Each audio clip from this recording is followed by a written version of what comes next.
Praise the lord. దేవుని నామానికి మహిమ కలుగును గాక. మరొకసారి మిమ్మల్ని అందరినీ చూడటానికి దేవుడిచ్చిన మహాకృపను బట్టి దేవునికి స్తోత్రములండి. 2025 సంవత్సరం జనవరి నెల నుంచి డిసెంబర్ నెల వరకు దేవుడు మనల్ని కాపాడి ఉంటున్నాడు. ఈ డిసెంబర్ నెల చివరి వారంలో మనం ఉంటున్నాం. కొద్ది రోజుల్లోనే ఈ యొక్క సంవత్సరం అంతా గడిచిపోయి మళ్ళీ కొత్త నూతన సంవత్సరంలో మనం కాలు పెట్టబోతుంటున్నాం. కాబట్టి ఈ 12 నెలలు ప్రభు మనల్ని, మన కుటుంబాలను, మన యొక్క రాకపోకల్లో తోడుగా ఉండి మనల్ని కాపాడి ఉంటున్నాడు. ఏ కొదువ లేకుండా ప్రభు మనల్ని, మనకు కావలసిన ప్రతి ఒక్క అక్కర్లన్నిటిను దేవుడు తీర్చినందులకై దేవునికి స్తోత్రములు.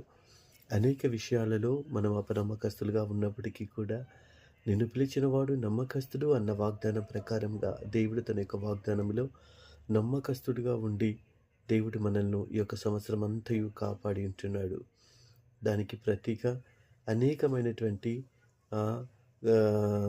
మేలులు ఉపకారములు మనం పొందుకున్నా కానీ దేవునికి ఇష్టం లేని కార్యములు, దేవుడు చిత్తాన్ లేనటువంటి అనేక కార్యములు మన యొక్క జీవితంలో ఉండినప్పటికీ ఇంతవరకు మనం నశించిపోకుండా కాపాడబడి ఉంటున్నది దేవుని యొక్క మహాకృపనే.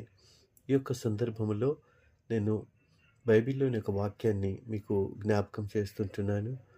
మోసపోకుడి, దేవుడు వెక్కిరింపబడడు, మనిషి ఏమి విత్తెనో అదే పంట కోయును అన్నటువంటి దేవుని యొక్క వాక్యం మనం జ్ఞాపకం చేసుకున్నట్లయితే ఈ 2025 సంవత్సరంలో దేవునికి ఇష్టం లేని అనేక కార్యములు కానీ, మాటలు కానీ, మన చూపుల ద్వారా, మన తలంపుల ద్వారా, మన యొక్క నడవడి ద్వారా, మన జీవితం ద్వారా ఒకవేళ దేవునికి ఇష్టం లేని కార్యం ఉండినట్లయితే ఈ యొక్క సంవత్సరం యొక్క ఆఖరిలో ప్రియా దేవుని బిడ్డ వాటన్నిటి గురించి నువ్వు పశ్చాత్తాపపడి దేవుని యొక్క సన్నిధానంలో మోకరించి ప్రార్థించి నీ కొరతలు ఏమంటున్నాయో, నీ తప్పిదములు ఏమంటున్నాయో ప్రభు యొక్క సన్నిధానంలో అవన్నీ ఒప్పుకోలు చేసి నూతన సంవత్సరంలో నూతన స్వభావముతో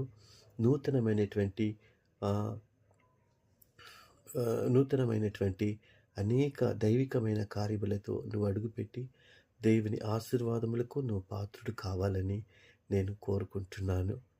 మనందరము కూడా నూతన సంవత్సరంలో నూతనమైనటువంటి అనేక తీర్మానాలు తీసుకొని ప్రభు యొక్క సముఖంలో మనం కనబడుతూ దేవుని ఆశీర్వాదములు మనము పొందుకోవాలి.